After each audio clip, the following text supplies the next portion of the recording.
Loktak Development Authority Workers and Employees Union na tha asigi amadagi changshillakhiba wakat meepham amasung tha asigi maridagi changshillakhiba sis work strike adu LDA gi chairman Amadi Leingak Yannaba Purakpadagi handokle haina LDA Workers and Employees Union gi General Secretary P Shyamkumar na phongdorakli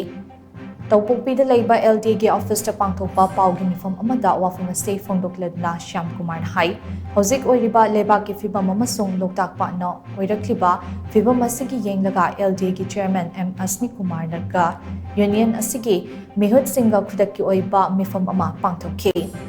meepham adada union na taliba demand sing piragani haina thazaba pirakpadagi khongjang ase handokpani haike paugi meepham adada union asigi president PH Ibomcha Working President KH Ranjit Amadi Union ge worker amasung employee kayasu sarugyakhi